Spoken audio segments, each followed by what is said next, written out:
똑같은 씨앗이 떨어져도 어떤 곳에선 싹조차 나보지 못하고 그냥 말라버리는데 어떻게 받아내느냐, 어떤 땅으로 받느냐 하는 것에 따라서 100배가 되기도 하고 60배가 되기도 하고 30배가 되기도 하더라고요. 그러니까 하나님의 말씀은 제대로만 받을 수 있으면 최소가 30배인 것 같아요. 우리 신성교회 모든 성도들에게는 100배의 역사가 임하기를 진심으로 축복합니다.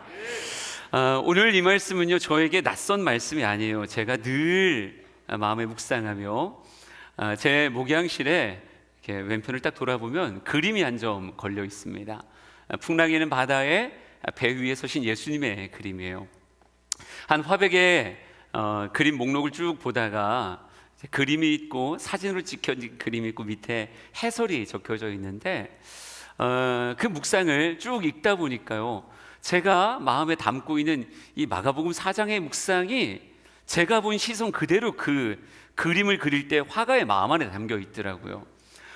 여러분 홈쇼핑 하다가 이런 충동을 받아본 적 있지 않으세요? 어머, 이거 사야 돼. 없으세요? 전 정말 어머, 이거 사야 되나 보다 이런 생각을 난생 처음 들었고요. 그림을 돈 주고 사본 건 처음이었어요. 절대 싸지 않더라고요. 그래서 아주 비싸게 그림을 돈 주고 사서 제 목양실에 딱 걸어놨습니다. 그래서 이렇게 쓱 바라보면 보이죠. 그만큼 성경에 수많은 구절들이 있지만요, 어떤 말씀은 한 끼의 양식이 되기도 하지만 어떤 말씀은 일평생에 다하지 않는 그런 만나요 양식이 되기도 하거든요. 오늘 서로 간에 라포 형성이라고 하죠. 여러분이 저를 이해하고 저도 여러분 앞에 다가가는 그런 마음으로 제 이야기도 살짝 담긴 오늘 마가복음 4장의 이야기를 같이 나누려고 합니다. 여러분에게 생명의 말씀이 되기를 진심으로 축복합니다. 마가복음 4장의 이 본문은요, 솔직히 여러분도 한두 번 읽어보지 않았을 거예요. 참 익숙한 본문입니다. 풍랑이는 바다 가운데 예수님이 주무시고 계셨어요. 제자들이 깨웁니다. 예수님, 왜 우리가 죽게 된 걸 돌아보지 않습니까? 우리 죽을 것 같아요. 이 풍랑이 하도 거세서 배가 곧 침몰할 것 같으니까 제자들이 예수님께 달려나가 예수님 하고 깨웁니다. 근데 예수님이 일어나셔서 딱 두 마디로 끝냈죠. 고요하라, 잠잠하라. 딱 두 마디로 게임을 끝냈어요. 고요하고 잠잠해지더라. 그 미칠 듯한 광풍이 잦아들고 아주 잔잔해졌더라, 이렇게 말하고 있어요. 평상시에 은혜 받기 조금도 부족함이 없는, 우리가 인생을 살아가 보면서 알잖아요. 얼마나 예기치 못한 풍랑이 우리의 삶에 닥치는지. 무풍지대를 원하지만 인생은 결코 무풍지대가 아니거든요. 그러니까 살다 보니까 경제적인 풍랑이 올 때도 있고 관계적인 풍랑이 오기도 하고 또 그렇죠, 질병이라고 하는 풍랑이 오기도 하고 인생엔 원치 않는 풍랑이 얼마든지 일어날 수 있어요. 그런데 본문이 우리에게 얼마나 큰 소망을 줍니까? 나에겐 아무리 노력해도 안 되던 그 문제가 누구 앞에 가지고 나가면 대답을 하셔도 돼요. 제가 좀 무서운 스타일인가 보네요. 대답을 하셔도 절대 여러분을 물거나 때리거나 하지 않습니다. 그러니까 편안하게, 우리에겐 불가항력적인, 도대체 아무리 노력해도 할 수 없었던 문제인데 누구한테 가지고 나가니까요? 예수님께 가지고 나가니까 고요하라, 잠잠하라, 딱 두 마디에 모든 상황을 정리하는 거예요. 과연 예수님이시다. 문제가 생기면 어디로 가야 되겠다? 예수님께로 가야 되겠다. 인생의 풍랑이 있는 누구에게로 가야 되겠다? 예수님에게로 가야 되겠다. 너무 심플한 은혜가 성경 안에 담겨 있어요. 그래서 평상시에는 이 말씀으로 은혜 받는데 조금도 문제가 없었어요. 그런데 말이죠, 아마 큐티 때문에 이 본문에 머물렀던 것 같은데 다시 이 본문을 만나는 날이 있었거든요.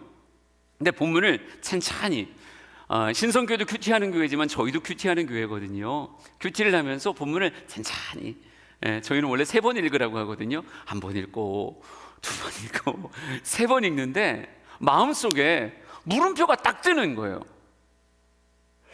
평상시 본문과 다르게 보이면서 왠지 낯설게 다가오는 거예요. 본문이 낯선 걸 넘어서 이렇게 표현해도 될까 모르겠는데 본문이 불편해지기 시작했어요. 묵상하면 할수록 불편하더라고요. 제가 왜 불편했는지 성경을 통해서 보여드릴게요. 우리 첫 번째 본문을 보여줄까요? 35절부터 37절까지 우리 다 같이 읽을 거예요. 나 한글을 뗐다 싶으면 목소리를 내서 크게 읽는 겁니다. 준비 시작. 그날 저물매다에 제자들에게 이르시되 우리가 저편으로 건너가자 하시니 그들이 무리를 떠나 예수를 배에 계신 그대로 모시고 가매 다른 배들도 함께 하더니 큰 광풍이 일어나며 물결이 배에 부딪혀 들어와 배에 가득하게 되었더라. 말씀을 보는데요, 예수님이 말씀하시더라고요. 야, 우리가 저편으로 건너가자. 누가요? 예수님이 제자들에게. 제자들이 예수님에게 말하는 게 아니고요, 예수님이 제자들에게 야, 우리가 저편으로 건너가자 라고 말하니까 제자들이 뭐라고 얘기해요? 예, 그러고 그대로 갔다고 써 있어요. 다른 곳으로 간 게 아니라 예수님이 말씀하신 그곳, 저편, 예수님이 지명하신 그곳으로 그대로 가고 있어요. 그런데 저를 당황시킨 건요, 37절에 큰 광풍이 일어나며 라고 이렇게 써 있더라고요. 큰 광풍이 일어나며 배가 물결이 배에 부딪혀 들어와 배에 가득하게 되었다 이렇게 써 있는데 마음 안에 이상한 거예요. 예수님 좀 이상하지 않아요? 예수님이 가자고 한 거잖아요. 우리가 가자고 한 게 아니라 예수님이 가자고 해서 하고 그대로 가고 있는데 웬 광풍이 부냐고요. 여러분, 광풍은 말 그대로 바람이 미쳤다는 얘기인데, 바다에서 바람이 미치면 뭐가 만들어질까요? 파도가 만들어지죠. 어떤 바람이 부느냐에 따라서 어떤 파도가 만들어지는가가 결정되어지는데, 그럼 말 그대로 광풍이라고요. 바람이 제정신이 아닌 거예요. 미친 바람이 불면 파도도 미친 파도가 만들어지겠죠. 얼마나 큰 파도가 뱃선을 때리는지, 배를 때릴 때마다 물이 막 어마어마하게 배 위로 쏟아져 들어오는데, 물결이 배에 부딪혀 들어와 어떻게 됐다? 배에 가득하게 됐다는 거예요. 배 위에 물이 한 거네요.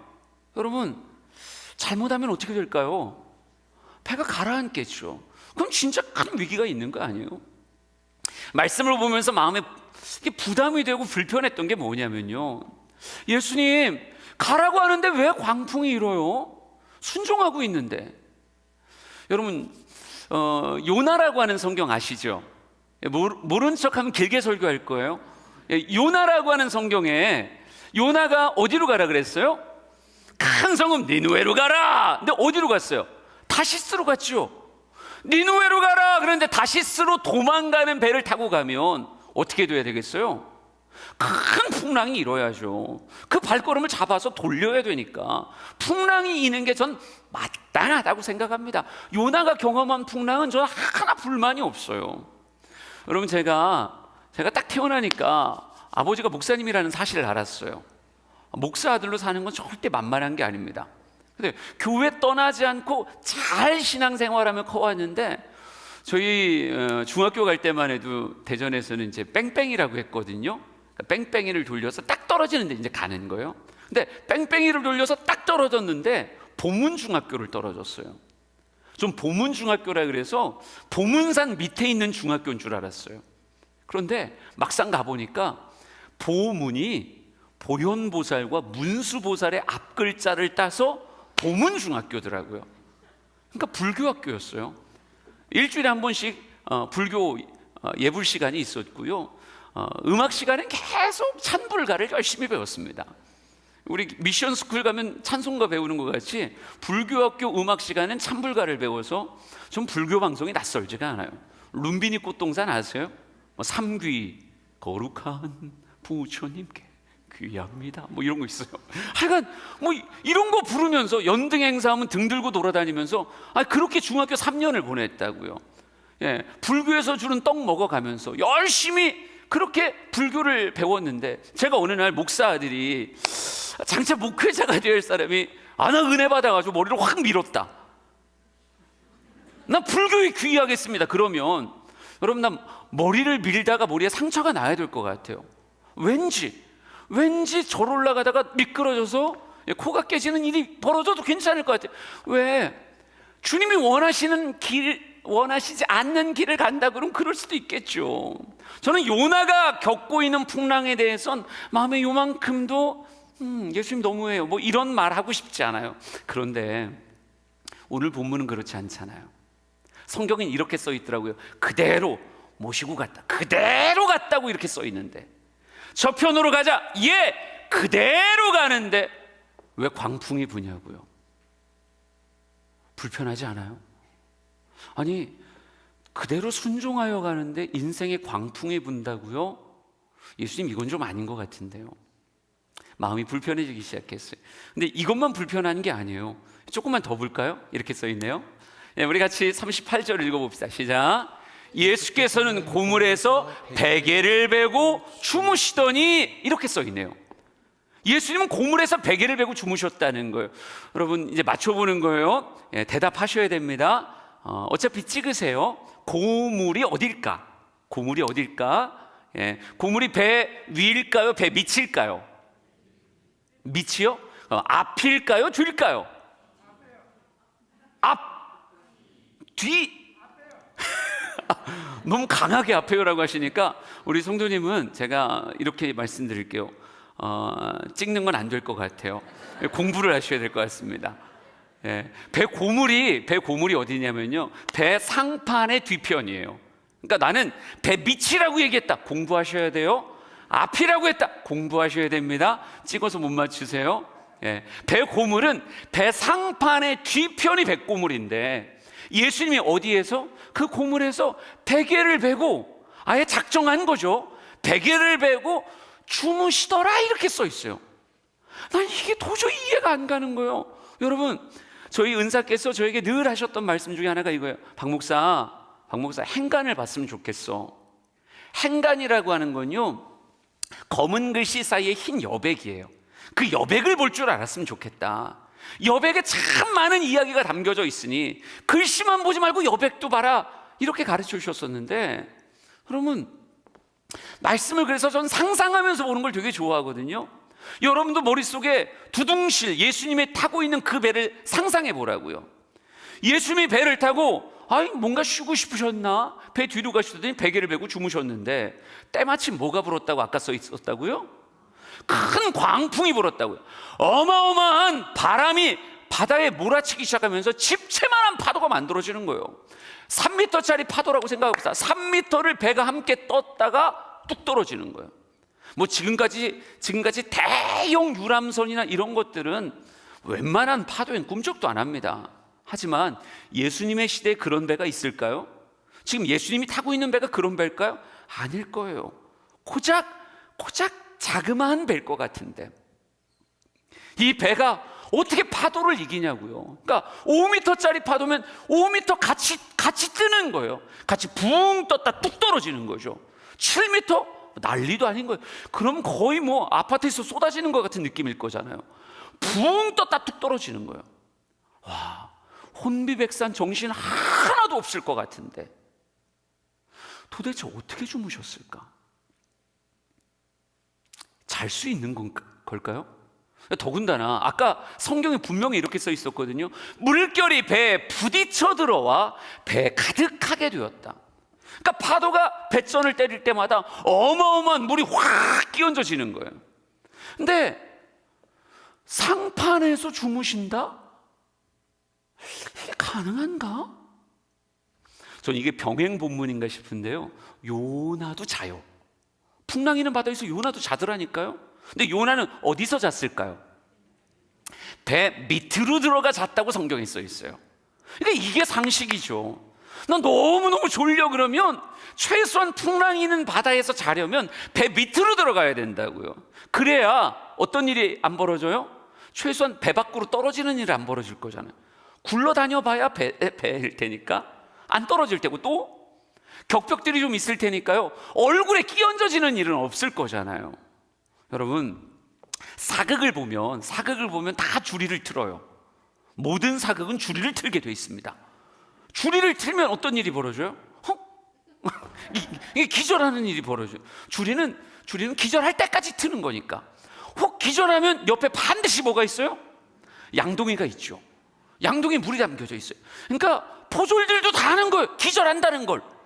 기절하면 더 이상 아픔을 제대로 안 느낄 거 아니에요. 그러니까 양동이에 담긴 물을 가지고 어떻게 해요? 얼굴에다 확 끼얹어요. 그러니까 여기 한 명 졸기만 해봐요. 그냥 확 끼얹으면 어떤 일이 벌어져요? 기절했던 놈도 이러고 다시 주리를 트는 거예요. 여러분, 물이 끼얹어지면 심지어 기절했던 사람도 깨요. 자는 것과 기절하는 건 어떤 게 더 강도가 센 거예요? 기절이 훨씬 센 건데 기절도 깨우는 게 물벼락이라고요. 그런데 그냥 물도 아니고 진짜 엄청 짠 소금물이 얼굴부터 온 몸을 막 쫙 파도가 칠 때마다 10초 간격으로 쫙쫙 끼얹지는데, 아니 도대체 어떻게 자요? 이게 말이 돼요? 근데 예수님은 베개를 베고 주무시고 계셨다 이렇게 써 있으니 여러분에겐 본문이 안 불편하십니까? 전 너무너무 불편했어요. 이건 못 자요. 이게 어떻게 자냐고요. 여러분의 표정이 애매모호합니다. 물어볼게요. 이게 그러니까 둘 중에 하나 선택하세요. 잤다 눈만 깜빡깜빡. 들키면 안 되니까 준비 시작. 잤다 깜빡깜빡. 좋아요. 못 잔다. 이건 잘 수가 없다. 깜빡깜빡. 이쪽이 살짝 맞네요. 그러니까 제가 굉장히 설득력 있게 이야기했다는 얘기예요. 그런데 성경은 뭐라고 써 있어요? 잤다고 써 있다니까요. 그러니까 제가 이걸 장로교회 가서 설교를 했더니 장로교는 쎄도만요.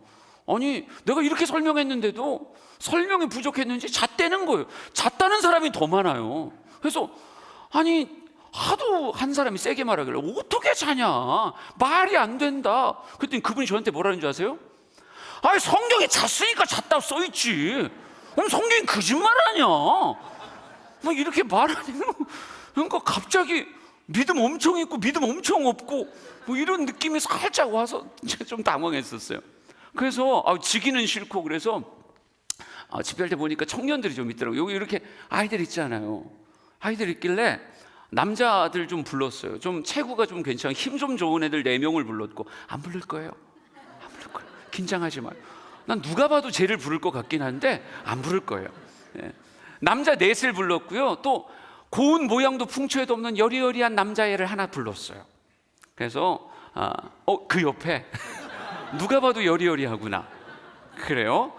저런 애들이 딱 예수님 역할을 하기에 딱 합당하잖아요. 그래서 예수님 역할을 시켰죠. 누워라. 당신은 지금부터 예수님이다. 그 4명한테는 팔다리 하나씩 잡으라 그랬어요. 다리 팔. 그리고 너희들은 지금부터 집채만한 파도를 맡아야 된다. 파도를. 그래서 이렇게 잡고, 그러니까 뭐 앉았다고 얘기하니까 한번 보여줘야 될 거 아니에요. 그래서 예수님 보고 그랬죠. 예수님 최선을 다해 주무세요. 최선을 다해 주무시고요, 파도 아주 신나게 한번 흔들어 드려라 그랬죠. 그러니까 막 아이들이 신나가지고 막 골프 치듯 흔들더라고요. 그러니까 제가 좀 얌전해야 되는데 하여간 어마어마하게 흔들었거든요. 그리고 난 다음에 예수님에게 인터뷰하듯 물어봤어요. 예수님 주무실만 하세요? 그랬더니 막 정신이 한 개도 없다는 거예요. 그래서 아니다, 성경은 분명히 잤다. 이 교회 분위기는 지금 잤다고 말하지 않느냐. 당신은 예수님이 돼서 반드시 주무셔라. 그리고 한 번 더 했죠. 한 번 더 할 때 모든 강단에 이렇게 물이 있더라고요. 그래서 저는 물결을 맡았습니다. 몰래 눈 꼭 감고 계신 예수님이 계시길래, 눈 감고 있길래 물결을 맡아서 흔들 때 얼굴에다가 확 붓죠. 용감하게 해야 돼요. 솔직히 하려면 제대로 해야 되는 거니까. 얼굴에다 확 붓더니 어떤 일이 벌어졌을까요? 눈이 번쩍 떠지더라고요. 와! 그러니까 얼마나 놀래든지. 그래서 여러분 이게 솔직히 이런 거거든요. 정말 예수님이 가판 위에서 정말 깨울 때까지 주무시려면 2가지 일이 있어야 돼요. 성경에 이 구절은 반드시 삽입되어줘야 됩니다. 뭐라고 해야 되는 거예요? 예수님이 선포하시는 거죠. 내 몸은 가판에 붙을지어다. 이게 첫 번째예요. 가판에 붙을지어다. 2번째는 머리부터 발끝까지 방수될지어다. 요 2가지의 선포가 없으면 이건 말이 안 되는 본문이란 말이에요. 근데 성경은 잤다고 써 있어요. 여러분, 예수님은 기적을 많이 행하시긴 했지만요, 예수님은 한 번도, 제가 읽어본 복음서에서는 예수님의 욕구와 원함을 위해서 기적을 일으킨 적은 없어요. 아무리 배가 고파도 돌멩이 하나 떡으로 만드시지 않고 그 굶주림을 참으신 분이 예수님이었어요. 백성들을 불쌍히 여겨선 오병이어 7병이어의 기적을 일으키셨지만 자신을 위해서는 그러신 분이 아니라고요. 자신을 위해서는 아무리 힘들고 아픈 골고다의 길이라도 예수님은 쓰러질지언정 그 길을 비틀거리며 올라가길 원했지, 십자가에서 그 모든 고난을 당하면서 한 번도 기적으로 자신의 고통을 감하신 분이 아니라고요. 그런데 고작 주무시기 위해서 기적을 행하셨다? 성경에서 보여지는 예수님의 모습과 너무 이질적으로 느껴졌어요. 그런데 성경은 그렇게 써 있다는 거죠. 광풍이는 그 바다에서, 풍랑이는 바다에서 예수님은 고물에서 베개를 베고 주무셨다, 이렇게 써 있어요. 마음이 불편했어요. 예수님 가자고 하는 길을 가는데 풍랑이 있는 건 도대체 뭐고, 도저히 잘 수 없는 환경에 예수님 혼자 주무시고 있는 이 광경은 도대체 뭔가요? 근데 이렇게 보다 보니까 끝까지 불편한 것이죠. 하나만 더 성경 볼까요? 네, 우리 같이 읽어봅시다. 39절 40절 시작. 예수께서 깨어 바람을 꾸짖으시며 바다더러 이르시되 잠잠하라 고요하라 하시니 바람이 그치고 아주 잔잔하여지더라. 이에 제자들에게 이르시되 어찌하여 이렇게 무서워하느냐, 너희가 어찌 믿음이 없느냐 하시니. 예수님, 우리가 죽게 된 걸 왜 돌아보지 않습니까? 우리 좀 돌봐주세요. 예수님, 죽을 것 같아요. 막 예수님을 깨우니까 예수님이 정말 깊은 잠에 주무셨다가 일어나십니다. 막 일어나시더니 바람을 꾸짖으세요. 잠잠하라 고요하라, 딱 두 마디에 아주 잔잔해졌다, 이렇게 써 있습니다. 과연 예수님이죠.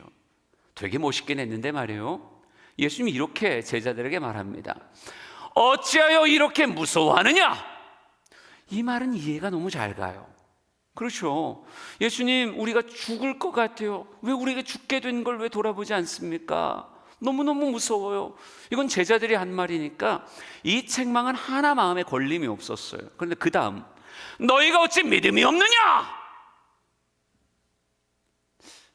믿음이라고요? 어떤 믿음? 도대체 어떤 믿음이 없는 거죠? 내가 볼 땐 믿음이 있는 것 같은데요. 여러분, 저 목회 20년 넘은 사람입니다. 이제 목사님이나 저나 뭐 똑같이 우린 중년 목사예요. 절대 젊은 목사가 아닙니다. 우린 중년 목사예요.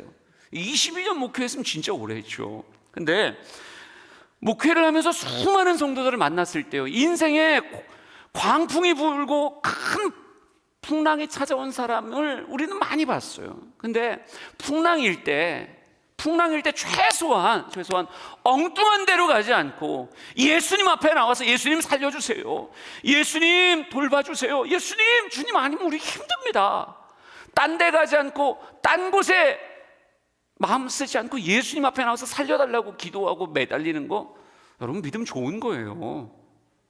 여러분 실제로 목회하다 보면요, 목사님 지금 큰일 나서 그래요, 목사님 제가 해결하고 올 거니까 목사님 조금만 기다리세요. 아직도 못 온 사람 있어요. 풍랑이면 자기가 해결하겠다고 사람 쫓아다니고 막 뭐 이곳저곳 막 사방팔방 다니라고 정신없는 사람들이 한둘이 아닌데, 진짜 인생에 문제 생겼다고 다른 데로 가지 않고 오직 예수님 앞에 나와서 예수님 일어날 때까지 깨운다, 일어날 때까지 막 예수님 막 살려주세요 막 이렇게 말하는 건, 목사님 믿음 좋은 거예요, 안 좋은 거예요? 좋은 거죠. 저도 그렇게 생각합니다.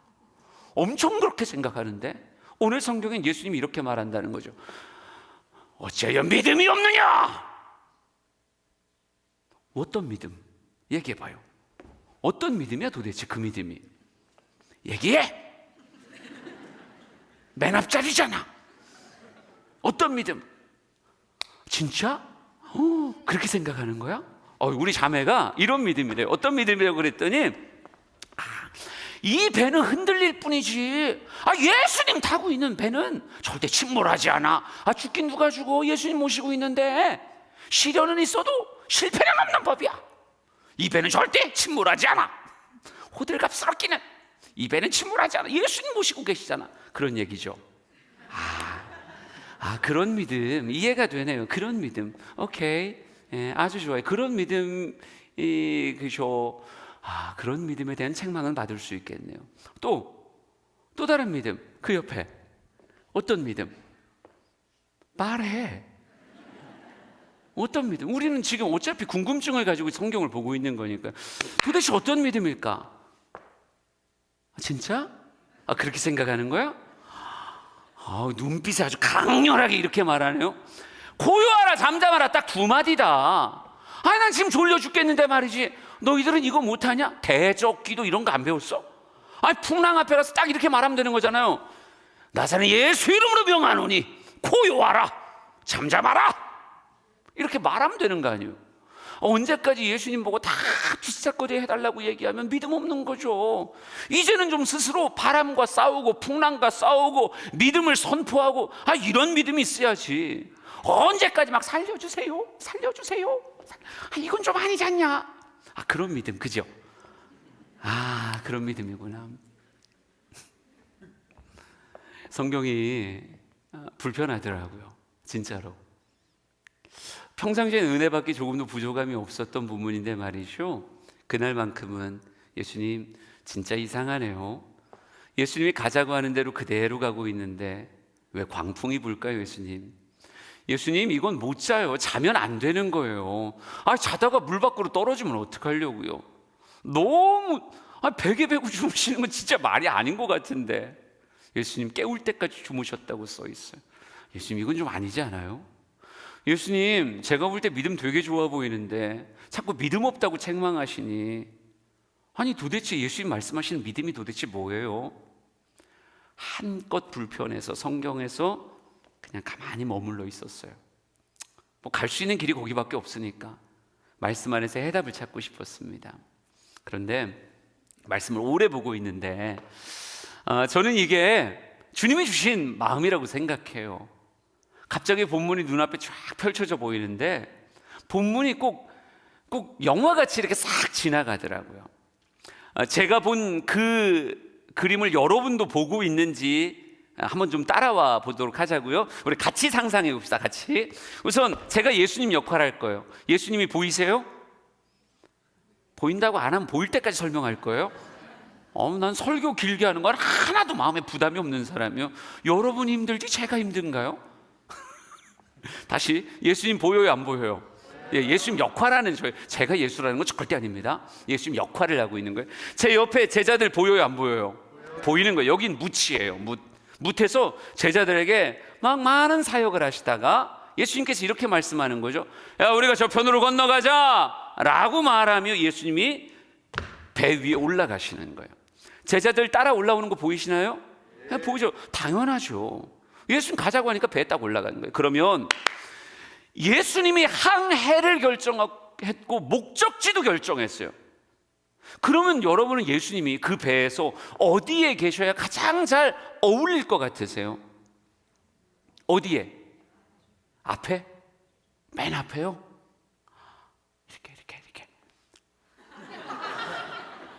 디카프리오가 여러 사람을 막 힘들게 하는 거예요. 아니, 제 생각에는 예수님 앞에 계실 이유도 솔직히 없어요. 맨 뒤에 계실 이유도 없지만. 근데 나는 내가 예수님이라면 이라고 말씀을 봤을 때 나는 거침없이 난 선장실에 들어갔을 것 같아요. 선장실에 들어가서 배 키 있잖아요. 배의 운전대. 배 키를 딱 잡고 가자! 이렇게 말해야 항해를 결정하고 목적지를 결정한 분으로서의 가장 잘 어울리는 포지션이라고 생각해요. 키를 잡고 가자! 그런데 아직은 제 상상인데 조금 이따 말씀으로 다시 보여드릴 거예요. 그럼 이해가 갑니다. 가자! 이렇게 말하는데 옆에서 손이 하나 더 나오더라고요. 상상 속에서 딱 손이 나와서 누가 키를 맞잡는 거예요. 놀래죠. 뭐냐? 그랬더니 아주 익숙한 놈이 씩 하고 웃더라고요. 누굴까요? 네, 그렇죠. 나도 베드로였어요. 같은 걸 보고 있는 거예요 지금. 베드로가 씩 근데 아니 베드로가 앵간히 세게 잡아야죠. 그래서 왜? 그랬더니 베드로가 그러네. 예수님 제가 할게요. 예수님 여기 갈릴리 바다예요. 제 손바닥입니다 예수님. 네, 제가 할게요. 제가 꽉 잡고 안 놔주네요. 그러니까 예수님이 마음이 온유하고 겸손하니까 누구랑 싸워서 뭐 하시는 분이 아니거든요. 그럼 진짜 네가 하고 싶으면 네가 해라. 그럼 목적지 내가 결정했으니까 네가 해라. 그리고 내려와서 예수님이 그럼 뭘 해야 되나? 여기 돛대가 있으니까 돛줄이라도 좀 잡아볼까? 잡으려고 했더니 한 놈이 더 튀어나와요. 누굴까요? 안드레였어요. 안드레가 지가 한다. 예수님, 갈릴리에요 여기. 우리가 할게 우리가. 우리 어부잖아. 예수님 목수 어부. 배 빵꾸 나면 말씀드릴게요 그때. 그러니까 그것도 뺏겼어요. 뭐 하려고 그랬더니 요한이도 튀어나왔는데 요한이도 어부고요, 야고보도 어부예요. 예수님 제자 중에 어부가 너무 많아요. 그러니까 예수님 난 그럼 뭘 해야 되지? 예수님의 삶의 모토가 그거거든요. 하나님이 일하시니 나도 일한다. 예수님 원래 졸고 주무시는 그런 스타일이 아니세요. 그러니까 뭘 하려고 그랬더니 선장실에서 베드로가 소리를 지르 나와봐요 안 보여요. 뒤로 가게 되는 결정적인 계기였습니다. 여러분, 제가 본문을 잠깐 보여드릴게요. 이렇게 써 있더라고요. 다시 본문을 보면 그날 저물 때 제자들에게 이르시되 야 우리가 저편으로 건너가자. 여러분 35절까지만 해도 누가 이 모임을 이끌어가고 있는지를 잘 봐보세요. 누가 주도해 가고 계세요? 명백하게 35절에서는 예수님이에요. 근데 희한하게 36절은 무태에서 배로 옮긴 거예요. 배로 딱 옮겨지자마자 누가 튀어나옵니까? 저거 본문이 잘못되네. 그들이는 밑일 텐데. 그냥 봅시다. 제가 지금 착각하고 있는 것 같은데, 그들이라고 말하며 불특정 다수가 튀어나와요. 그들이 무리를 떠나 예수를 배에 계신 그대로 모시고 가매. 여러분 35절까지만 해도요 예수님이 이 모든 것들을 이끌어가고 계셨는데 36절로 넘어가니까 그들이라고 나오며 그들이 예수를 배에 계신 그대로 모시고 가겠다고 말해요. 주도권이 바뀌었다는 걸 보셔야 돼요. 그죠? 내 말이 맞죠? 오케이, 내가 맞았어요. 왜? 난 한두 번 해본 게 아니니까요. 방송실은 처음, 난 한두 번 해본 게 아니니까. 35절엔 예수님이었는데 36절로 가니까 그들이 이 항해를 이끌어 가더라고요. 그러면서 예수님께 이렇게 말합니다. 모시고 갈게요. 여러분,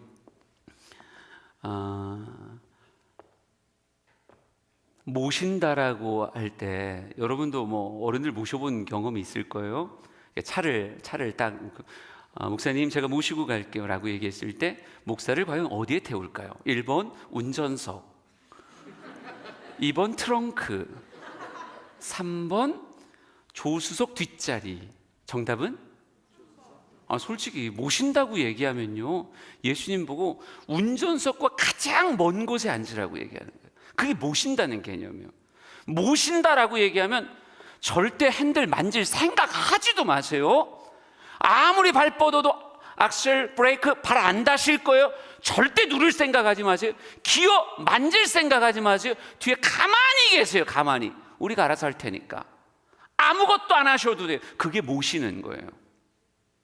제자들이 말하더라고요. 예수님, 저희가 모실 테니까 가만히 계세요. 예수님이 어느덧 제 상상 속에 배 뒤에 서 계셨어요. 다들 관심이 없더라고요. 여러분, 그거 아세요? 유람하는 배에서는 배 뒤에서 사람들이 새우깡도 던지면서 갈매기랑 놀아요. 그런데 항해하는 배는, 목적지를 가지고 목적지를 향해서 쭉 나가는 항해하는 배는요, 아십니까? 사람들 전부 다 앞만 쳐다보는 거. 여러분도 배 타면 너무 자연스럽게 그렇게 돼요. 항해하는 배를 타면요 전부 다 앞을 바라보지 뒤에서 있는 사람은 거의 없어요. 예수님 혼자 뒤에 계시더라고요. 예수님의 시선은 제자들이 다 보이죠. 자기들끼리 바빠서 막 정신 하나도 없어요. 자기 잘 모시겠다고 예수님 가만히 계시라고 얘기하니까. 예수님의 독백이 들리는 것 같았습니다. 예수님 이렇게 말씀하시더라고요. 정말 내가 아무것도 안 해도 정말 저기까지 갈 수 있는 걸까? 그들은 예수님이 이렇게 말씀하시는 게 들리는 것 같았어요. 그래, 그럼 나 진짜 아무것도 안 한다. 그러거나 말거나 자기들끼리 겁나 바쁘더라고요. 그러니까 예수님이 에이, 앉아 있을란다. 누워 있을란다. 나 잘난다. 자거나 말거나 자기들끼리 엄청 바빠요. 엄청 바빠. 주무시는지 모르는지 신경도 안 써요. 그때 예수님께서 제 상상 속에서는, 진짜 제 상상 속에서는 예수님이 손을 떡하니 배 난간을 딱 잡으시더니, 그래 한번 해보자. 응? 좋아, 끝까지 너희들이 스스로 알아서 할 수 있나? 끝까지 해보자. 딱 잡고 예수님이 이렇게 말씀하시더라고요. 풍랑 큐! 1단, 2단, 3단. 안 되겠다, 광풍이를 불러라. 매우 쳐라. 예수님 눈 꼭 감고 버티는 거예요. 막 소금물이 들어와. 눈 감고 버티는 거예요. 뭐 할 때까지? 깨울 때까지. 저는 오늘 본문에 숨겨진 제목은요, 예수님의 구테타예요. 구테타의 사전적 정의가 이겁니다. 힘을 가진 자가 정권을 빼앗기 위해서 자신의 힘을 과시하는 거예요. 예. 보통 군대에서 그런 거 많이 하죠. 예. 정권을 빼앗기 위해서 힘을 막 과시하는 거예요. 여러분, 생각보다 우리의 삶에 참 가까운 게 교만이라는 사실을 아세요? 생각보다 교만이 우리의 삶에 굉장히 가까이 있어요. 왜 그러냐면, 여러분의 인생이 낯설던가요? 여러분 일주일이 엄청 낯설어요? 한 달이 낯설던가요? 1년이 낯서세요? 우리 마스크 쓰는 거 낯설었지만 한 3년 쓰니까 이제는 뭐 이걸 벗어야 되나 써야 되나? 마스크 써야 더 예쁜 것 같은데 막 이런 느낌이잖아요. 지금 마스크 쓰고 계신 분들은 쓴 게 훨씬 낫다고 생각하는 거잖아요. 그죠? 왜? 아니 이것도 어색했지만 쓰다 보니까 별로 어색하지 않아요. 여러분, 인생은 생각보다 굉장히 비슷한 삶을 살아요. 이게 막 요동치는 인생이 별로 없다고요. 우리는 한 달이 비슷하고 1년이 비슷해요. 여러분, 그럼 어떤 일이 벌어지는 줄 아세요? 우리는 주일에는 그게 원래 교회 문화니까 주님 앞에 찬양하고 기도하면서 주님 막 도와주세요, 주님 막 살려주세요, 막 이렇게 간절히 기도하고 은혜를 주세요 이렇게 기도하다가 일상의 삶, 일상의 배에 쏙 올라와서 나의 바다에 들어오면, 여러분 어느 순간 이렇게 된다니까요. 나의 바다가 전혀 낯설지가 않아요. 이 배가 낯설지 않아요. 그러니까 예수님 저희가 모시고 갈게요. 여러분, 제가 군대를 박격포병으로 다녔는데요, 군대에서 1년 동안은 어리버리 하더라고요. 아니 봄, 여름, 가을, 겨울을 언제 박격포병으로 살아봤겠습니까? 그러니까 쌀입이 만드는 게 뭔지, 떡매 만드는 게 뭔지, 동원훈련 가는 게 뭔지, 대민지원 가는 게 뭔지 알게 뭐예요. 그러니까 맨날 어리버리 막 이러기다가 상병 딱 다는 순간, 세계 짝대기 딱 다는 순간 그때부터 고참이더라고요. 왜요? 군대는 했던 걸 똑같이 다시 한번 합니다. 그리고 제대해요. 우리 때만 해도 2년 2개월이라 그랬는데 지금은 모르겠어요. 예? 여러분, 했던 거 그대로 다시 하는 거예요. 그러니까 어리버리한 애들 데리고 막 장난치는 거죠. 넌 그것도 모르냐? 여러분, 인생이 낯설지가 않아요. 제가 아는 카센터 사장님이 이렇게 말하더라고요. 차가 이렇게 들어와요. 카센터 한 30년 하니까요, 차가 갤 들어오니까 저거 얼마네? 여러분, 본네트도 안 열었는데 엔진 소리만 듣고 저거 얼마네 맞춘다니까요. 실제로 그 정도 가격이 나와요. 이 안 믿는 사람들을 보세요. 이 불신이 가득한 이 모습을. 누구한테 물어볼까요? 예, 좋아요. 작정했어요. 권사님, 그냥 직분은 그냥 권사님으로 하자고요. 전문적으로 밥한 지 몇 년 되셨어요? 어머니 밥 안 먹고 스스로 밥한 지 몇 년? 38년 됐습니다. 38년 짧은 기간이 아니에요. 난 물어볼게요. 권사님이 밥을 잘할까요? 예수님이 밥을 잘할까요? 우리 권사님이 이렇게 말하실 분이 아닌데 밥이라고 얘기하니까 예수님, 내가 잘할 것 같은데요. 여러분, 이게 솔직한 심정 아니에요? 나 우리 교회 권사님한테도 물어봤어요. 할머니 권사님한테 물어봤더니 전문적으로 밥한 지 벌써 50년이 넘었대요. 50년 넘게 밥을 했어요. 예수님이 밥을 잘할까요? 권사님이 잘할까요? 그랬더니 막 깔깔깔깔 그랬더니 밥은 내가 잘하죠. 밥은 내가 잘하지. 왜요? 난 이미 도구를 안 가려. 냄비를 주든 압력솥을 주든 솥을 주든 뭘 주든 난 아무 상관이 없는데, 예수님은 빵 드셨지 밥 드셨겠나? 아, 예수님이 그 손등의 미학을 알겠어요? 왠지 예수님 밥 못할 것 같은데, 밥은 내가 더 잘할 것 같은 이런 묘한 생각이 찾아온다니까요. 드럼 누구예요? 드럼 손 들어봐요. 드럼. 네. 예수님이 잘 칠까요? 우리 형제님이 잘 칠까요? 드럼 누가 잘 칠까요? 교만합니다. 자기가 잘한다. 그래도 교회에서는 형식적으로 그래도 예수님이 이렇게 말해줄 법한데, 저에게 이 설명의 기회를 그냥 깔끔하게 자기가 잘한다 그러잖아요. 그러면 이게 우리네 인생이라니까요. 생각보다 내 바다에 올라오면, 내 배 위에 올라오면 내가 더 잘할 것 같은 묘한 생각이 들어요. 여러분, 제가 목회한 얘기 해드릴게요. 전 목회를 우리 목사님보다 훨씬 일찍 시작했어요. 제가 몇 살 때 목회를 시작했냐면요, 대학교 3학년 때 단독 목회를 시작했습니다. 대단하지 않아요? 대학교 3학년 때. 와, 자격도 안 될 때. 저희 때만 해도요, 대학교를 졸업해야 담임 전도사를 시작할 수 있었어요. 그러니까 지금은 대학원을 졸업해야 단독 목회를 시작할 수 있습니다. 그러니까 우리 때는 최소한 대학은 졸업해야 되는데, 전 대학도 졸업하지 않은 군대 갔다 와서 얼마 안 된 대학교 3학년이었어요. 근데 단독 목회를 시작했다니까요. 왜 했을까요? 엄청난 구령열, 영혼을 구원하리라. 솔직히 그건 아니었고요. 하고 싶어서 한 게 아니라 그냥 한 거예요. 왜 그랬냐면, 저희 아버지가 목사님이셨잖아요. 목사님이셨는데, 제가 대학교 딱 들어가자 저희 아버지가 저에게 양복한벌을 딱 사주시더니, 넌 오늘부터 우리 교회 전도사다. 아, 예. 그래서 양복 한 벌에 스카우트 돼가지고 그냥 교회 전도사 했어요. 예, 뭐 화장실 청소하고 교회 청소하고 봉구차 운행하고 뭐 그냥 온갖 허드렛 일을 혼자 다 했죠. 그러면서 작은 교회니까, 그러니까 저희 아버지가 목회하시면서 원래 목회 되게 잘하셨는데, 대전으로 올 때 좀 힘들었었어요. 그리고 제가 저 솔직히 국민학교 출신이거든요. 국민학교 6학년 때 아버지 손잡고 대전에 입성했었어요. 근데 아버지가 대전에서 목회하면서 한 100여 명쯤 이렇게 성장하다가 풀썩 주저앉고, 다시 한번 오다가 풀썩 2번 주저앉았는데, 아버지 목회 날개가 꺾였다는 걸 난 어린데도 제 눈에 보이더라고요. 아버지가 목회에 힘을 잃었어요. 그러니까 교인들은, 제가 대학교 3학년 때 군대 갔다 왔을 때 저희 교회를 봤을 때는요, 이게 진짜 남은 자구나. 예, 진짜 갈 사람 다 간 거예요. 갈 사람 다 가고 남은 자, 오랫동안 교회를 지켜오신 분들 한 3, 40분 정도가 교회에 남아 계셨어요. 그렇게 아버지가 뭐 3, 40명의 교인들과 함께 유일한 전도사와 목사님이 이제 목회를 하고 있는 거예요. 그런 상황에서 어느 날 누이가 이렇게 말하더라고요. 아버지 얼굴이 좀 이상해요. 병원 좀 가보세요. 아버지 얼굴이 너무 노란 거예요.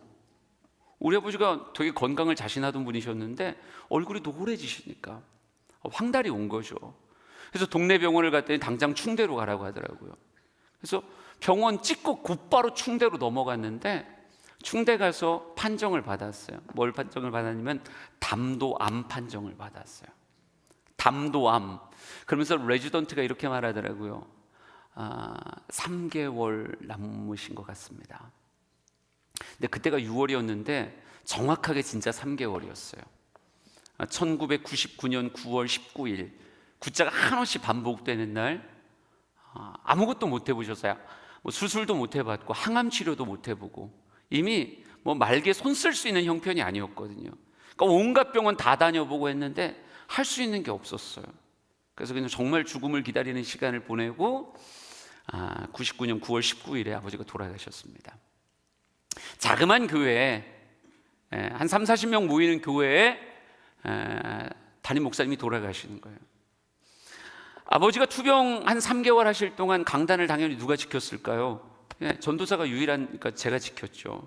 제가 지키면서 난 진짜 하나님 앞에 아버지 살려달라고, 어린 마음에 왠지 강단에서 잠은 뭐 살려주시지 않을까? 여러분, 교회에서 잡았어요? 엄청 무서워요. 희한하죠? 엄청 무서워요. 근데 그냥 강단에서 오겨나 내가 여기서 자고 버티면 우리 아버지 살려주지 않을까?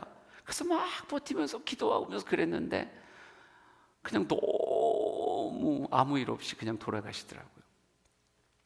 장례를 치르고 돌아왔습니다. 장례를 치르고 돌아왔더니 교회는 작았지만 그래도 건물도 있는 교회였고, 당연히 성도들도 있는 교회고, 30-40명의 성도들이 있으면 그것도 다 그래도 교회 오래 다니신 분들인데 다 11조 하시는 분들이고, 그럼 교회는 자립하거든요. 자립한 교회였어요. 네, 자립한 교회였는데 이제 장로님 한 분 계셨고, 이제 교회 어른들이 장례 치르고 돌아오니까 옛날 교회 그렇잖아요. 한 40-50평짜리 이제 본당이 있고 휘장 이렇게 거치고 들어가면 그 옆에 사택 붙어 있는 그냥 옛날 교회인 거예요. 그런 교회에서 주일 예배가 끝나고 장례 치르고 돌아와서 교회에서 인사위원회가 열렸어요. 어머니랑 누이랑 저랑은 안방 가서 앉아 있으라 그러더라고요. 그래서 안방 가서 앉아 있고, 이제 제 방이었던 건너방에서 인사위원회가 열리는 거예요. 장로님하고 권사님들하고 모여갖고 막 뭐라 엄청 궁금해요. 뭐라 안 들려요. 근데 뭐라 막 한참 갑론을박하시더니 문이 딱 열리고 장로님이 나오셔서 전사님 잠깐 이리 와 보세요. 그래서 예. 했더니 장로님이 그러더라고요. 전사님, 우리가 지켜드릴 테니까 목회하세요. 그게 제 대학교 3학년 때 일이었어요. 전사님, 우리가 지켜드릴 테니까 목회하세요. 그래서 대학교 3학년 때 목회가 시작됐습니다. 근데 목회가 시작됐는데 목회를 잘할 것 같아서 시켜줬을까요? 난 지금 생각해도 그렇지 않았을 것 같아요.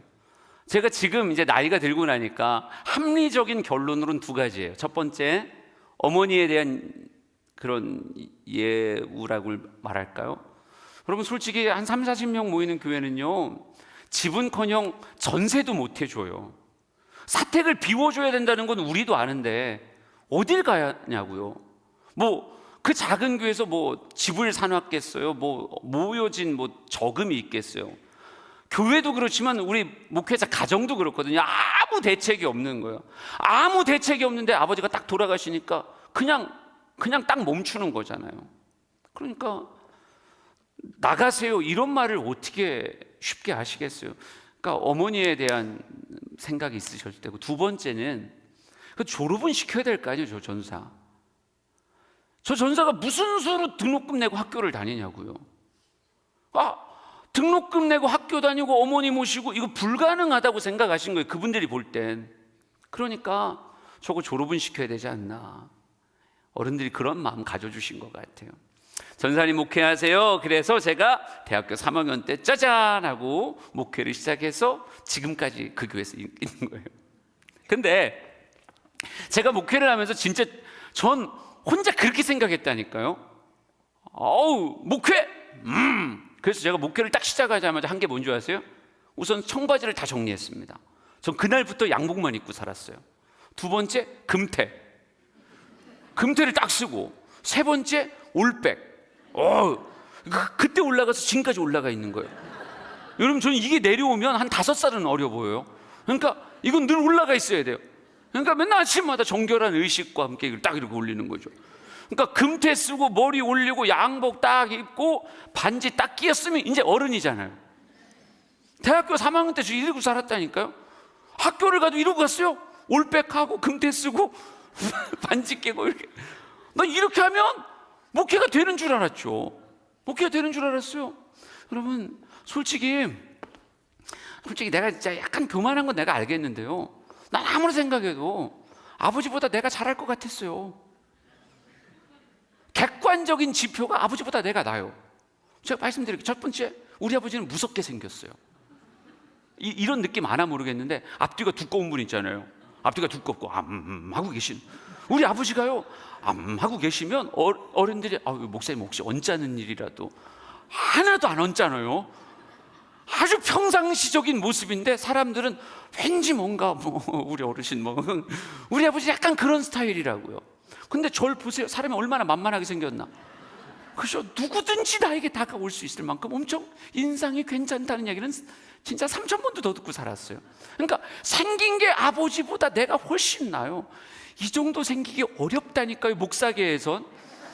제가 이분이 있어서 내가 좀 그런 거지. 딴 데 가면 거의 압살합니다 내가. 여기 춘천 신성이니까 안 먹히는 거지. 예, 제가 생긴 것도 우리 아버지보다 훨씬 낫고요. 두 번째, 제가 노래를 우리 아버지보다 훨씬 잘해요. 제가 노래를 훨씬 잘한다니. 목회할 때 노래 잘하는 건 괜찮습니다. 이것도 이건 신성이니까 제가 좀 돋보이지 않는 거지. 딴 데 가면 압살한다니까요. 여러분, 제가 그래도 불러보라고요? 어릴 때 그때만 해도요. 제가 이렇게 그래도 말할 수 있는 건, 여기 세종문화회관 대강당에서 무대 위에서 노래해본 분 계세요? 객석 말고 무대 위에서? 전 해본 사람이에요. 제16회 극동방송 복음성가 경연대회 본선 진출자. 오. 지금은 복음성가 경연대회가 아무것도 아니지만 우리 때만 해도요, 그거 생각보다 뚫기 어려웠습니다. 물론 상은 못 탔지만 1차, 2차, 3차 예선을 뚫었다는 게 겁나 중요한 거예요. 수많은 팀이 왔는데 우리 뚫었다니까요. 빡! 물론 팀이었습니다. 팀. 6명 팀. 그러니까 노래를 내가 우리 아버지보다 압도적으로 잘해요. 더군다나 목소리가 좋습니다. 여러분, 믿어주세요. 제가 여러분의 주의 집중이 흐트러질까 봐 다양한 목소리를 내는 거지, 정상적으로 말하면 꽤 괜찮습니다. 사랑하는 신성교회 성도 여러분, 대전에 극동방송이라고 하는 방송국이 있는데요, 2004년부터 방송 시작해가지고 지금까지, 지금은 3개의 프로를 진행하고 있는데, 저는 첫 시작이 사랑의 뜰안이라고 2시간 생방송, 리얼 생방송이 제 첫 방송이었어요. 4년을 데일리 방송을 하면서 여자 아나운서 4명을 바꿨습니다. 그리고 그 뒤로 사랑의 뜰안, 좋은 아침, 나의 찬미, 찬양이 있는 풍경, 이야기가 있는 찬양 지금 하고 있고요. 클릭비전, 주님과 함께 이 밤을, 온갖 방송을 안 해본 게 없어요. 목소리만 가지고 하는 건 꽤 달란트가 있습니다. 그러니까 목회할 때 목소리라는 것도 중요하잖아요. 그러니까 객관적인 지표가, 생긴 것도 내가 낫고 노래도 내가 잘하고 목소리도 내가 좋아요. 그럼 목회할 만한 거 아니에요? 난 내가 아버지보다 잘할 거라고 생각했어요. 뭐 입었으니까? 양복 입었으니까, 금태 썼으니까, 올백 했으니까 이제 모든 준비는 끝난 거잖아요. 솔직히 제가 대학교 3학년 때부터 양복 입고 학교를 다녔더니 후배들이 막 그러더라고요. 저 선배 뭐냐 저거, 지가 강사도 했는데 맨날 양복 입고 다니냐. 여러분, 솔직히 제가 양복 입고 싶어서 입었다기보다는요, 제가 초등학교 6학년 때부터 그 교회에서 쭉 살았잖아요. 아버지 손잡고 와서. 그러니까 동네 어른들이, 여러분 동네에서 그래도 인사 좀 하고 살았거든요. 그러니까 동네 어르신들이 다 알잖아요. 근데 그 어른들이 그러더라고요. 동네에서 갸가 그거 한디야? 갸가 예고요, 그거가 목회예요. 갸가 그거 한디야? 근데 어떻게 동네를 청바지 입고 돌아다니냐고요. 그러니까 난 동네를 못 빠져나가서 맨날 양복 입고 거기 돌아다닌 거예요. 난 이렇게 하면 목회가 될 줄 알았어요. 그런데 열심히 했는데 어렵더라고요.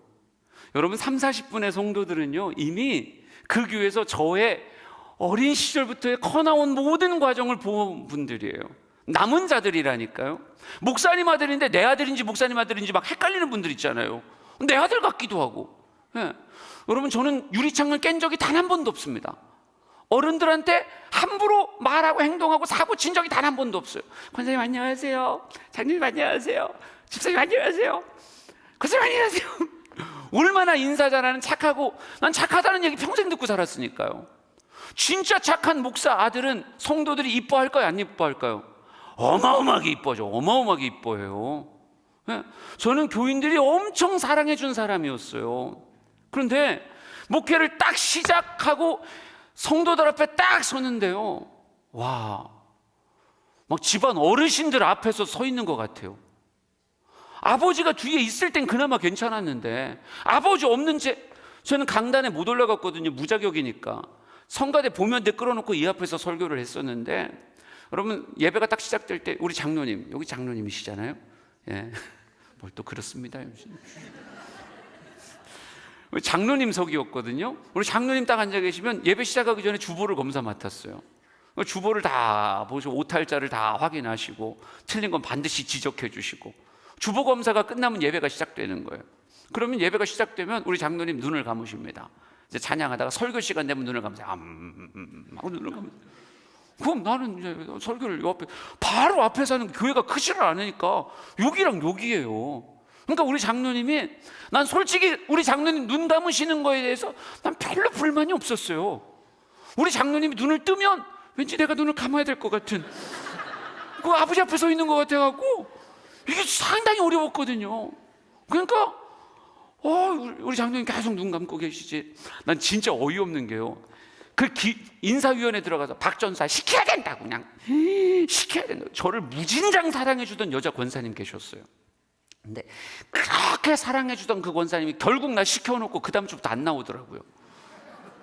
안 나와. 진짜 시켜는 주겠는데 그 앞에서 아멘 할 자신이 없는 거예요.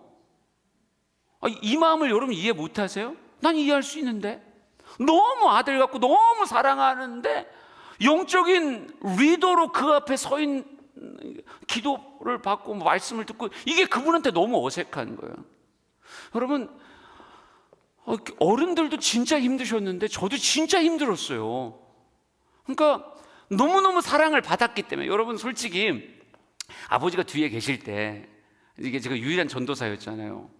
그때만 해도 저녁 예배 있고 다 그랬을 때인데, 아버지가 낮 예배 드리시고 왠지 저녁에 설교하기 싫으신 거죠.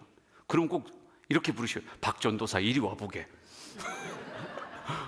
예 목사님, 그러면 오늘 저녁에 설교하시게. 예.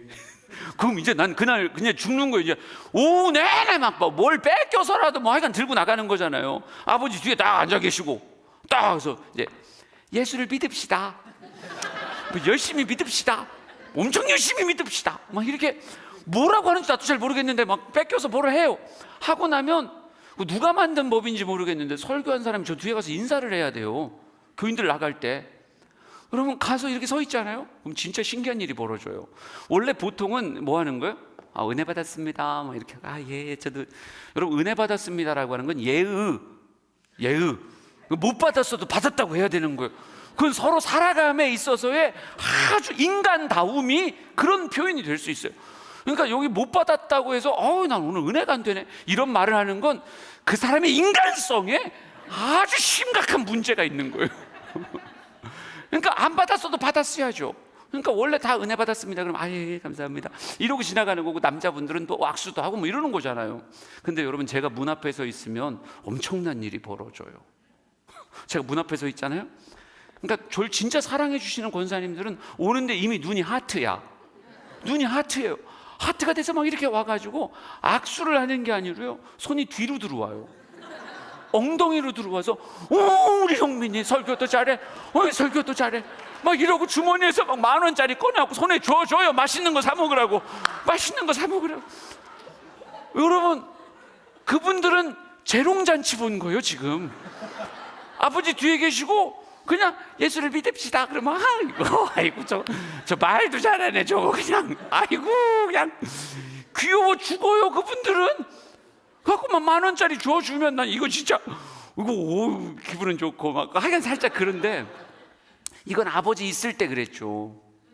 아버지가 당장 없고 나면요, 상황이 묘해지는 거예요. 여러분, 난 그때 아직도 기억나는 남자 권사님 계세요. 그 권사님이 대표 기도를 하시잖아요. 진짜 이렇게 기도한다니까요. 우리 박형민 전도사 지켜주시고, 우리 박형민 전도사 힘을 주시고, 우리 박형민 전도사. 나도 알아요, 내가 박형민 전도사인 거. 근데 상호간의 은혜를 오려면, 주일 낮에 마이크 잡고 하는 기도인데 님자 하나 붙여주면 상호 괜찮지 않아요? 박형민 전도사 님 지켜주시고, 이렇게 하면, 우리가 내려갔을 땐 박전사 이러고 지낸 건 내가 아는데, 그래도 대예배면 박형민 전사님 지켜주시고 이렇게 말하면 되게 좋은데 말이죠. 그걸 안 해줘요. 한 사람이 이렇게 치고 나가면요, 그 다음엔 젊은 세댁도 나와서 그래요. 우리 박형민 전사 지켜주시고. 난 진짜 너무 힘들었어요. 너무.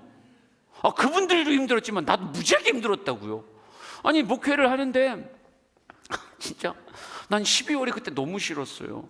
12월 되면 권사님 부부 한 분이 찾아와요. 전사님, 이제 아무개 세댁도 오고 누구도 오고 교회 누구 왔잖아요. 나 이제 가까운 교회 섬길게요. 이런 일이 벌어져요. 나 우리 어른들이 참아주고 계시다는 거 제가 잘 알거든요. 솔직히 초등학교 6학년 때부터 보던 그냥 인사 잘하는 목사 아들, 내 아들인지 목사님 아들인지 헷갈리는 그런 아들이 앞에 서서 재롱잔치도 하루 이틀이지, 그거 앞에서 아멘하고 은혜 받는 게 여러분 보통 힘든 게 아니에요. 그러니까 그래도 교회 지켜나가겠다고 꾹 참고 계시다가 이제 누구도 오고 누구도 온 것 같으니까 이제 나는 가까운 교회 다니면 안 될까? 이렇게 얘기하시는 거예요. 그런데 여러분, 그 작은 교회에서 한 가정의 11조는 절대 작지 않아요. 그럼 어머니가 저 불러서 얘기하시는 거예요. 형민아, 가서 얘기해. 1년만 더 도와달라고 그래. 그런 얘기 해보셨어요? 안 해봤죠. 전 세상 착하거든요. 엄마가 시키면 진짜 나기 싫은데 했어야 됐어요.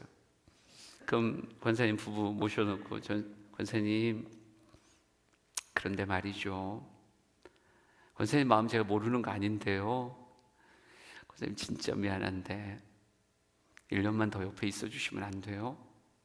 그럼 우리 권사님 얼굴이 빨개져요. 나도 빨갛고 그분도 빨갛고 가만히 있어요. 그래서 먼저 말하면 지는 거예요. 가만히 있으면 우리 권사님이 이렇게 말씀하셨어요. 전사님, 그래, 그럼 내가 1년 더 옆에 있어 줄게요. 여러분, 이런 이야기 할 때 등에 벌레가 한 3만 마리는 기어가는 것 같아요. 너무 부끄럽고 너무 수치스럽고. 이건 헌금이 아니에요. 구걸이지. 그냥 진짜 구걸인 거예요. 얼굴이 새빨개져가지고 권사님 고맙습니다 하고 돌아서서 너무너무 내가 부끄럽고 권사님한테 미안하고 막 이런 거예요. 목회가 너무 어렵더라고요. 점점 힘들고 어렵고. 근데 여러분, 진짜 어이없는 게 힘들다는 말을 할 데가 없어요. 선배들한테 가서 얘기하겠어요? 선배님들은 뭐 지하에서 상가 2층에서 더 고생하고 계신데 다 배부른 사람의 투정밖에 안 되는 거예요. 감히 말할 수가 없어요.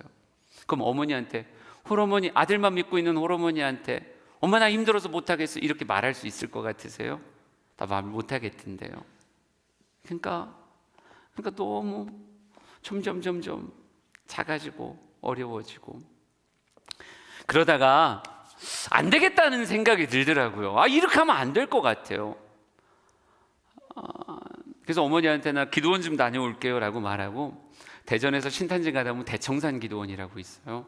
대청산 기도원에서 나 일주일 금식하면서 나 하나님 앞에 기도하고 오겠다고. 솔직히 그 어린 마음에요, 난 진짜 궁금한 게 있었거든요. 하나님 앞에 꼭 물어보고 싶은 거. 하나님이 부르신 건지 장로님이 시켜준 건지를 내가 모르겠더라고요. 나 그래서 진짜 대청산 기도원에 와서 나 일주일 금식하면 하나님 앞에 기도했었어요. 첫째 날은 진짜 활화산이었다니까요. 난 아직도 부르셨나이까 계속 부르셨나이까만 했어요. 나 진짜 하나님이 불러준 건지 장로님이 불러준 건지 내가 모르겠더라니까요. 그래서 부르셨나이까. 근데 여러분도 아시잖아요, 우리 하나님 과묵하신 거. 우리 어르신은 쉽게 대답하지 않으십니다. 나 첫째 날 진짜 말씀과 기도에 전무했는데 하나님과 딱도 안 하세요. 둘째 날도 내가 잘 버텼다고요. 근데 여러분, 셋째 날 지나가니까 배가 고파요. 배가 많이 고파요. 배가 많이 고파지면 어떤 일이 벌어지는 줄 아세요? 시간이 안 갑니다. 배가 고프면 시간이 안 가고요, 잠이 안 와요. 난 이미 셋째 날부터는요, 난 모르겠고 그냥 안 부르신 것 같더라고요. 그래서 근데 일주일을 얘기했는데 그냥 내려갈 수가 있어야죠. 그래서 이제 막 누웠다 일어났다, 산 올라갔다 내려왔다, 누웠다 일어났다. 하여간 시간만 갔으면 좋겠더라고요. 배는 막 미친 듯이 고프고. 근데 진짜 역사가 마지막 날에 일어나나 봐요. 마지막 날에 대전에 있는 한 감리교회 목사님이 그 교회 여선교회. 지금은 맞벌이들이 많아서 이런 거 잘 안 하시잖아요. 그때만 해도 집에서 살림하고 있는 여자분들이 많으셨거든요. 그래서 여자분들 여선교회 총연합회가 대청산 기도원의 소강당을 빌려가지고 집회를 하는 거예요. 다 여자, 목사님만 남자. 근데 제가 거기 가서 앉아 있었잖아요. 왜? 나 이미 시간이 안 가니까. 미친 듯이 안 가니까요. 거기 앉아 있으면 2시간은 가겠지. 그래서 거기 앉아 있었어요. 누님들 사이에 이렇게 앉아 있었죠. 그리고 막 찬양하고 막 이렇게 찬양하고 거기 이렇게 앉아 있었는데, 여러분 난 진짜로요, 말씀이 불이 된다는 걸 난 그때 처음, 머리털 나고 처음 경험했어요. 근데 설교도 아니었고요, 그냥 성경 구절인데 갑자기 성경이 내 마음에 훅 다가오더라고요. 본문이 그냥 확 다가오는 거예요. 와, 저 깜짝 놀랐었다니까요. 예, 그 말씀이, 이건 여러분의 성경에 써 있어도 내 말씀이에요. 이사야 41장 14절 15절 잠깐 띄워줄까요? 한번 크게 한번 읽어봅시다. 14절 15절 시작. 버러지 같은 너 야곱아, 너희 이스라엘 사람들아, 두려워하지 말라. 나 여호와가 말하노니 내가 너를 도울 것이라. 내 구속자는 이스라엘의 거룩한 이인이라. 보라, 내가 너로 이가 날카로운 새 타작기로 삼으리니 내가 시산들을 쳐서 부스러기를 만들 것이며 작은 산들을 겨같이 만들 것이라. 버러지 같은 너 야곱아! 이게 가슴에요 팍 꽂혔어요. 내가 버러지였구나. 나 그때 알았다니까요. 와, 내가 그렇구나. 여러분, 이건 지금 개역 개정이고요. 제가 은혜 받을 때만 해도 개역 성경이었어요. 개역 성경이면 저 버러지가 다른 단어로 바뀝니다. 뭔지 아세요? 지렁이. 지렁이 같은 너 야곱아! 근데 지렁이가 팍 꽂혔어요. 내가 지렁이였구나. 와, 금태 쓰고 있는 지렁이네. 와, 울백한 지렁이였구나 내가. 여러분, 지렁이 한 마리가 어디 있냐면요, 산들 앞에 있어요. 큰 산, 작은 산 앞에 지렁이 한 마리가 있는 거예요. 밤새도록 꼬물꼬물 지렁이가 막 흙을 먹고 토하고 자꾸 흙을 정화시키고 이런 역할을 한다고 하더라고요. 근데 큰 산 앞에, 작은 산 앞에 서 있는 아주 작은 지렁이, 이게 내 모습이라는 걸 알았어요. 여러분, 영혼 한 사람 한 사람이 큰 산이고 작은 산이에요. 이 사람들의 영혼의 무게가 절대 작지 않다고요. 한 영혼이 산같이 눈앞에 버티고 있는데, 나는 그 앞에 지렁이 한 마리였어요. 양복 입고 꼬물꼬물거리고 있는 거예요. 나 노래 좀 안 해. 나 목소리 좀 좋네.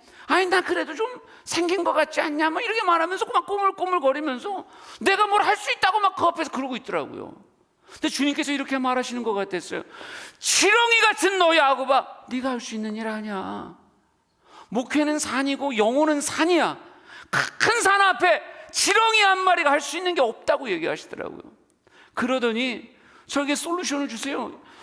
내 구속자는 이스라엘의 거룩한 이다 라고 말씀하며, 너 혼자는 안 되지만 신기한 건요, 지렁이가 하나님의 구속함 안에 들어가면 뭘로 바뀌어요? 이가 날카로운 새 타작기가 되리니 큰 산 작은 산들 겨같이 부스러기같이 날려버릴 것이다.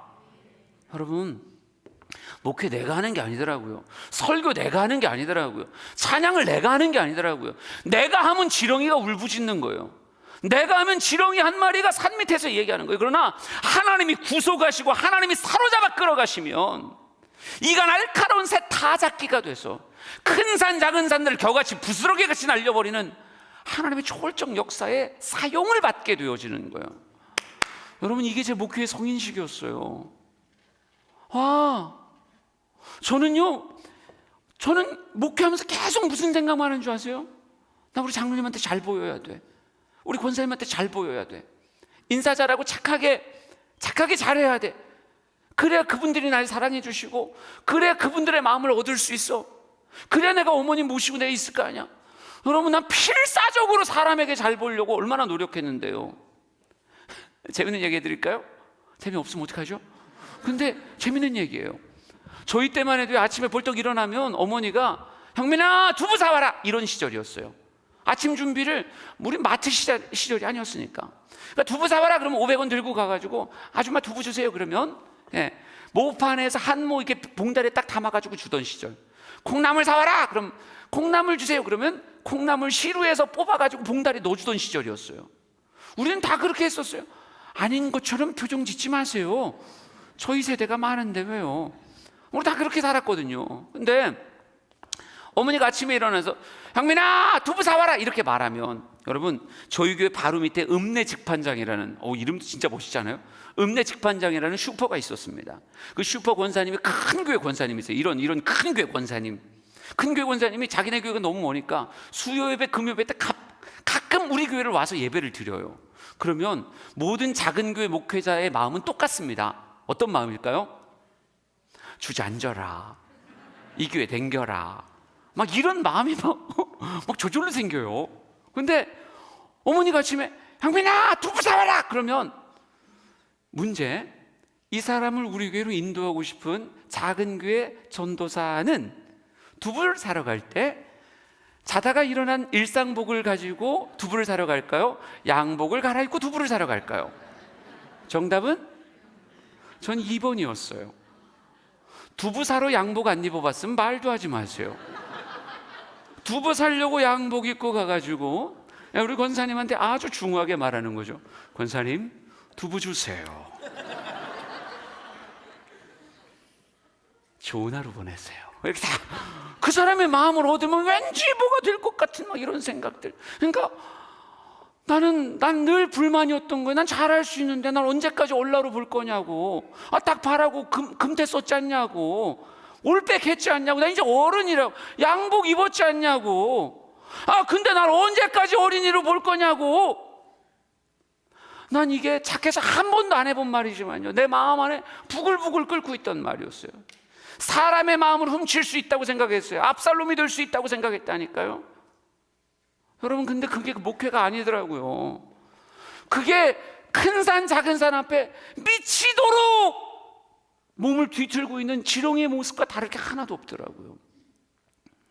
제가 그 지렁이 때문에 진짜 많이 울었어요. 너무 괴롭더라고요. 내가 진짜 그랬구나. 내가 목회를 한 게 아니라 정말 이 교만함 가운데서 성도들의 마음을 훔치려는 압살롬 같은 짓을 내가 계속하고 있더라고요. 주님이 하시는 거고 주님이 사용하시는 거구나. 여러분, 제가 진짜 회개도 많이 했지만요, 나중에 주일에 돌아와서 우리 성도들한테 진짜 용감하게, 여러분 이 가운데 나보다 이 교회를 더 오래 사랑하고 더 많이 헌신하고 성경도 더 많이 아시는 분들이 당연히 여러분을 더 많이 아십니다. 하지만 나를 이곳에 세우신 분이 하나님이시고 박형민이 말하는 것이 아니라 하나님이 여러분에게, 박형민을 통해서 여러분에게 선포하시는 거니, 하나님의 말씀 앞에 여러분은 입을 열어 아멘을 해야 될 것이고, 하나님 앞에 찬양할 때 정말 하나님이 쓰시는 통로로서의 담임자를 세우며 하나님 앞에 나아가야 될 것입니다. 여러분, 사람을 보지 말고 그를 구속하고 있는 하나님의 역사를 보셔야 됩니다. 얼마나 목이 터져라 외쳤는지 몰라요. 내가 할 수 있는 게 아니구나. 인생이 만만하지 않아요, 여러분. 지렁이가 할 수 있는 게 아니라고요. 영혼은 산이라니까요. 큰 산, 작은 산. 인생은 큰 산, 작은 산이라니까요.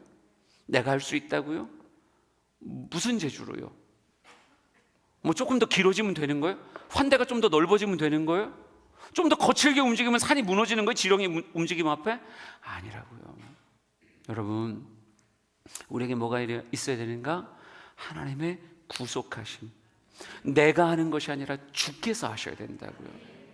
난 여러분의 인생이 과연 어떤 방향으로 가고 있는지를 점검해 봤으면 좋겠어요. 이렇게 주일날 저녁에 교회에 모일 수 있는, 남들이 보면 믿음 진짜 좋다고 말하는데 난 여러분이 믿음이 진짜 좋은지 아닌지 오늘 스스로 자문해 봤으면 좋겠어요. 여러분의 인생에 예수님은 과연 깨어 계십니까?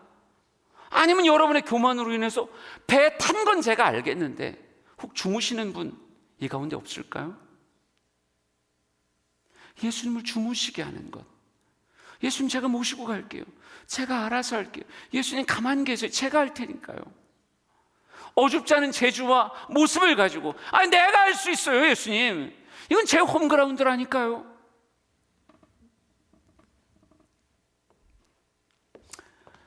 내가 하는 게 아니라 주님이 하셔야 되는 거예요. 제가 진짜로요. 예전에는 여기를 우리 장로님이라 합시다. 우리 장로님인데 다른 분들한테 이 젊은 세대이나 청년들한테는 주여 막 이렇게 전투 시절에도 용감한 주여 막 이렇게 했었거든요. 근데 장로님을 뵈면 여기다 해야 돼. 주여 우리 장로님 도와주세요, 지켜주세요. 근데 진짜 이랬거든요. 아니 근데 내가 진짜 은혜 받고 나니까 손을 얻는 게, 나는 늘 26살짜리 27살짜리가 손을 얻는다, 내가 어떻게 감히 장로님에게 손을 얻나, 난 진짜 이런 생각을 했었어요. 꼭 아버지 같으니까. 근데 은혜 받고 나니까 내가 하는 게 아니잖아요. 주님이 나를 통로로 쓰시는 건데, 그래갖고 진짜요 미쳤다 딱 얹었더니 장로님 누가 뭘 드시더라고요. 놀래가지고 나는 가만히 있죠. 당연히 눈 감고 우리 장로님 축복해 주세요. 하나님 우리 장로님 축복해 주세요. 얼마나 열심히 기도했나 몰라요. 나중에 끝나고 나니까 장로님이 전사님 잘하셨다고. 전사님 잘하셨어요. 제가 우리 교회에서 우리 장로님한테 얼마나 사랑받는지 아세요? 지방에 같은 데 가면 우리 교회가 무자격자에다가 아직 하여간 희한한 지금 과정을 거치고 있는 거잖아요. 지방에만 가면 막 우리 전사님 목회를 그렇게 잘한다고 막 설교를 막 어마어마하게 부흥되고 있다고. 다 거짓말이에요. 근데 그냥 그렇게 말해주시는 거예요. 우리 전사 지켜주려고, 우리 어린 목사 키우려고 그렇게 말해주시는 거예요. 우리 장로님 돌아가실 때 제가 진짜 얼마나 슬펐는지 몰라요. 아버지 또 돌아가시는 느낌이었어요. 제가 우리 장로님한테 그랬거든요. 장로님 어디 가시면 우리 박 목사 장로님이 키웠다 그러세요. 목회적으로 키워준 거 우리 장로님이었으니까. 수많은 칭찬과 격려로 바깥에서 외풍 막아주시고 안에서 잘할 수 있도록 격려해 주시고 박수 쳐주면서 잘하라고. 여러분, 그래요. 내가 할 수 있는 게 아니에요. 목회만 그럴까요? 여러분의 인생도 마찬가지예요. 내가 할 수 있는 게 아니라 누가 하셔야 돼요? 예수님이 하셔야 되는 거예요. 배의 키는 예수님이 붙잡고 계셔야 되는 거예요. 여러분에게 진짜 물어보고 싶어요. 여러분의 인생에 예수님은 깨어 계세요? 깨어 계세요? 진짜? 깨어 계셔? 왜 대답을 못해? 깨어 계셔? 진짜? 깨어 계세요? 혹시 주무시고 계시는 거 아닐까요? 깨어 계신 거 맞아요? 예수님 배의 키를 잡고 계십니까? 난 솔직히 다 물어보고 싶다니까요. 깨어 계신 거 맞아요? 깨어 계세요? 여러분, 솔직히 이렇게 마이크 잡고 사람들의 시선을 느끼면서 물어볼 때는 대답을 솔직히 제가 강제하고 있는 거예요. 하지만 스스로 자문자답해 보시라고요. 내 인생이 예수를 모셨다는 건 이 밤에 여기 와 있다는 것만으로 제가 알겠어요. 그런데 진짜 내 인생에 예수님이 깨어 계신가? 나의 교만이, 나의 그 아집이 예수님 가만히 계세요. 이게 허물어져야 된다고요. 제자들이 진짜 잘한 게 뭔지 아세요? 배 깨지기 전에 항복한 거예요. 더 욕심 안 부리고 더 끌어가지 않고 이제는 예수님께 나와서 이렇게 말했던 거죠. 예수님, 못하겠어요. 제 자식도 제 마음대로 못하겠고요, 제 사업도 제 마음대로 못하겠고요, 사역도 제 마음대로 못하겠어요. 주님, 전 못해요. 전 작은 지렁이거든요. 주님, 저를 구속해 주시고 주님의 품 안에서 주님의 뒤를 따르는 이가 날카로운 새 타잡히게 되게 해주세요. 여러분, 성경이 우리에게 주는 소망이 뭔지 아세요? 진짜 깨우면 일어나세요. 진짜로 깨우면 일어나신다고요. 예수님은 주무시고 싶어서 주무시는 게 아니라니까요. 난 이번 부흥회가 여러분에겐 여러분의 인생에 배에서 예수님이 일어나시는 그런 부흥회가 됐으면 좋겠습니다. 진짜로 기도하고 진짜로 주님 앞에 나가는 거예요. 나를 나보다 더 사랑하시는 주님은 반드시 내 인생에서 일어나신다고요. 우리 마지막 성경 구절 하나만 보고 끝낼게요. 어찌하여 믿음이 없느냐 라고 책망하셨던 그 예수님의 일갈 앞에 그들이 이렇게 말합니다. 그들이 심히 두려워하여 서로 말하되 그가 누구이기에? 바로 이런 것보다도 순종하는가? 묘하죠? 제자라고 말하며 예수님 뒤를 따르고 있는데도 그들의 마음 안에 진짜 그가 누구인지에 대한, 정말 그분이 어떤 분인지에 대한 해답을 가지지 못한 채 예수 곁에 있었더라고요. 예수님 곁에 있지만 예수님에 대한 해답이 없었던 사람들에게 주님은 책망하십니다. 어찌하여 믿음이 없느냐? 여러분의 모든 삶이 주님의 손바닥 위에 있음을 믿으셔야 돼요. 우리 오늘 이 밤에 혹여나 교만했다면, 혹여나 예수님 주무시게 만들었다면 우리 진짜 기도하고 진짜 주님 앞에 나아갑시다.